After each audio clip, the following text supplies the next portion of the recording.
Alright, finally guys, I know I said I was gonna do this a long time ago, but hey, we finally got to it. Ranking the Muse albums from worst to best. It's my personal opinion, let me know your ranking down below. Now let's just start. Number 10, I put Simulation Theory.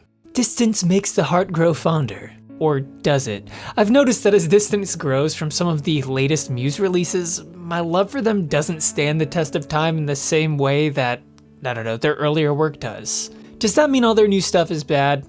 No, but it definitely means it's not as timeless, unfortunately, at least a lot of it. As far as Simulation Theory goes, even the best of the best on this album aren't really in my top tier for Muse. I started making a top 20 songs video for Muse a while back and none of them cracked it, although The Void tried its best and got somewhat close. Because of that, there isn't this compulsion to return like there is on, well, pretty much any other Muse album. On top of that, it features some of the most generic and the most bland songs Muse has ever released, particularly with songs like Get Up and Fight, which I could just barely stand to return to ever again. Another huge problem is that a lot of the bonus tracks are preferable to the originals, especially the dig down acoustic gospel spaghetti pasta la vista version. God, some of these titles are so long, which sees Madness 2 turn into something wholly unique and deserving of a spot on the album. It would have been so much more awesome. I'm not including bonus tracks in this ranking, and it wouldn't change the spot if I did, but why did we even have the original Dig Down? I suppose just to fit in with the synthy aesthetic, but I definitely enjoy a lot of the songs here, like Propaganda, Dark Side, Algorithm, and Pressure, but they're also not top 20 Muse songs by any means. Best song on the album, definitely The Void, and the worst is Get Up and Fight. Number 9, Hullabaloo. This album isn't even really considered a studio album in most rankings and whatnot, but it has literally a few of my favorite songs of all time on it, so I'm definitely putting it on this list. The problem with this one is that, well, you can tell it's not really a full Muse outing. There are a few songs that feel big and special enough to belong on a full-length album, but a lot of them feel out of place or random even. A great example of this is Map of Your Head, which I guess is a sweet enough song, but it's definitely not what I look for out of Muse, and it gets on my nerves after the same riff is repeated for the 523rd time. It's got one of my favorite songs ever in Recess, and some really great tracks in Shrinking Universe, Shine Acoustic, Ashamed, Yes Please, and Hypochondriac Music. But then it also has Map of Your Head, Forced In, or even Nature One, which I know a lot of people love it, but I just can't get behind it. I'll almost always take weird and experimental Muse over something like Get Up and Fight trying to be more accessible, but this album just doesn't feel like a totally finished product. Best song is Recess, and the worst is Forced In. Number 8, Will of the People. As all of the albums lower on this list are, this is just not a consistent experience. Thankfully, Muse's newest album does have some massive songs that really do fit in the best of the best category, which is the only thing keeping it above Simulation Theory and off of the bottom of the list. Here we have Kill or Be Killed, Won't Stand Down, and Verona to constantly come back to for some huge, bombastic, irresistible Muse glory. Unfortunately, a lot of the weaker moments of this album have not only not grown on me over time, but they've even shrunk. I feel zero compulsion to ever revisit Ghosts, even though I've tried time and time again. The title track can get grating after too many listens, and Compliance is just extremely forgettable in my book.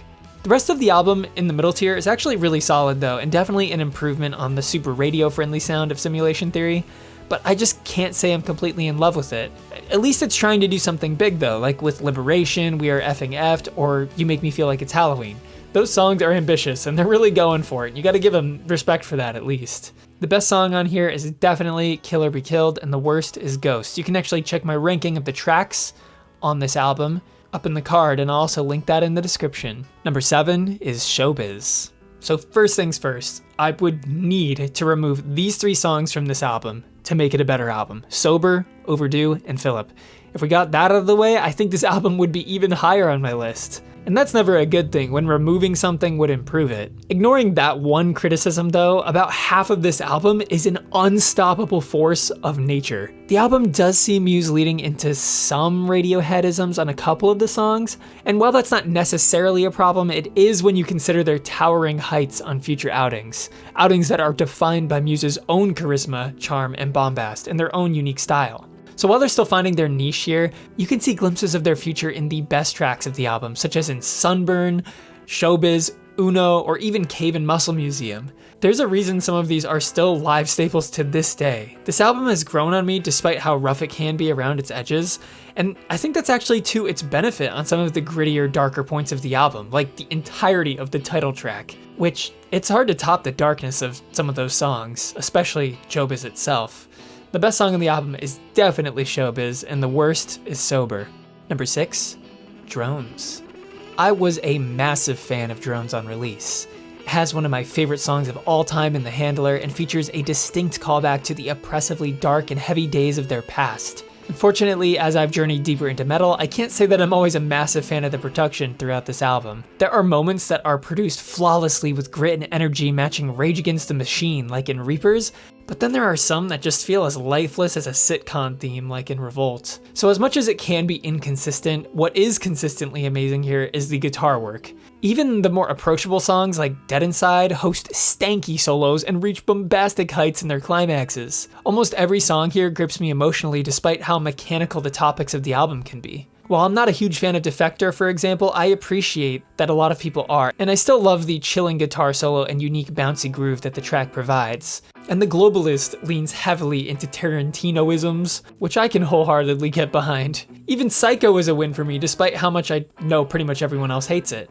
I just find it to be such a fun song to jam along to, especially on guitar, even if it is just a little bit too long. So yes, this album can be a little devoid of emotion from time to time, but for some reason, it still strikes a chord with me.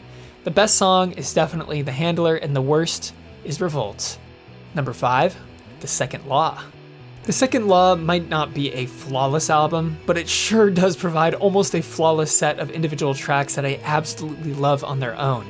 To me, this album gives me some tonal whiplash as we fly from dubstep to metal seemingly randomly, but I'm not particularly an album listener. I'm just looking for the best possible collection of songs, and almost every single song here is a winner. Even Liquid State, which features Chris on the vocals and was actually written by him as well, surprises me every time I get to listen to it again. Pretty much every moment other people have vocally disparaged on this album, like Follow Me, I love. If you've never listened to the instrumentals from this album, I thoroughly encourage it. I found them on YouTube, and the detail and the production on this album is absolutely mind-bending. Every single guitar, every single synth, every tiny piece of grit in the guitar tones feels impossibly curated to build this larger-than-life atmosphere that I just can't get enough of. With all my praise though, Big Freeze and Save Me are definite weak points of the album that didn't necessarily need to be there. Although I know Big Freeze has a small but passionate fan base. Even the 2 outro songs are pretty enjoyable, though the guitar dubstep isn't my favorite addition. The bridge of that song is an undeniably powerful interlude, especially when mats of towering vocals come soaring in. So from the tasteful Animals and Explorers to the over-the-top Survival and Panic station, this album is simply a fun listen that I regularly go back to. The best song is Explorers for me, which I know, shocker, and the worst song is Big Freeze. Number 4, The Resistance. When I ranked all the Muse albums way back when, it was like 4 years ago, 5 years ago now, The Resistance slotted all the way up to number 2, and for good reason. The Resistance is the perfect juxtaposition of their old and their new, with a perfect example being Unnatural Selection. It's almost like a 7-minute long epic to match the old riffage of Newborn, but with a slightly more alt-rock appeal over the spacey, proggy sound. Yeah, Exogenesis goes full orchestral progressive in some aspects, but that's probably more digestible to an average music listener than something as dramatic and grating as Space Dementia. So while it saw Muse continuing that progressive, dramatic craziness, it also incorporated the orchestral and the alternative instead of the insane unrestraint of songs like Microcuts, and I really appreciated the change in direction. The only real weak point of the album for me is Guiding Light, but when we're getting to the top 4 Muse albums, a single weak track is enough to knock you out of the top 3. Sheesh, that's harsh. Even that song has strongly redeemable qualities with a banger guitar solo and delicately produced guitar. The washed out reverb pushes me away from returning to it, but I can definitely appreciate it from afar. As I mentioned, the orchestral involvement on this album is powerful, most notably in Exogenous Symphony, but also to be noted in tracks like United States of Eurasia. And then Uprising and Resistance are some of my favorite pop rock jams of all time, and then MK Ultra is basically a classic Muse song with a glossy new coat of modern production paint. I can't really say that there are negatives on this album. It's just a glorious journey into space with Matt and I guess an orchestra as my pilot. I think I've got to say that the best song on the album is Exogenesis Part 3, and obviously the worst song is Guiding Light.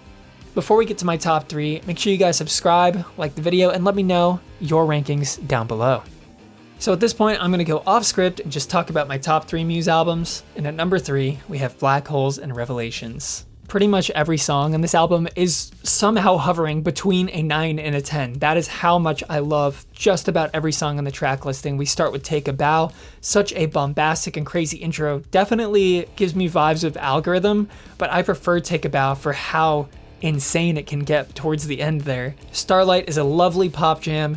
Supermassive Black Hole is probably my favorite pop rock song of all time, over stuff like Resistance and Uprising mentioned previously. It is just so fun to jam along to on the guitar, and honestly, I think my least favorite song on this album is most people's favorites, and that is how close everything is on this album for me. I gotta say, my least favorite song is Map of the Problematique, which I know, problematic, I never got that right. Does it really matter? Why is it even spelled that way? I don't get it. Somebody explain to me. As all of the best Muse albums do, it incorporates all these different styles and techniques that just feel so foreign to Muse before you imagine them, but once you hear them, you can't unhear them. So for example, the addition of a trumpet and kind of like this thromping Western style in a few of the songs, introspective moments like Hoodoo have some of Muse's best lyrics of all time, and then you have City of Delusion, which is just this frantic Spanish rock that just I can't get enough of. And obviously Knights of Sidonia is a fan favorite. Glorious, a bonus track that has grown on me so much over the years. So basically from front to back, I love every song on this album. I don't think it quite hits the peaks of the 2 albums above it here on this list, except for my favorite track on here, I think. But other than that, one of the most consistent listens from Muse, and yeah, actually probably more consistent than the one next on the list for me. But my favorite song on the album is going to be City of Delusion. That's probably a hot take. Most of you'd probably say Nights. And my least favorite is going to be Map of the Problematic, like I said. I know, shocker. Oh, and then I forgot to even mention Assassin might be their heaviest song ever with how crazy that intro is. But anyways, okay. Number 2, I mean, you guys know this is the big one here. You never know.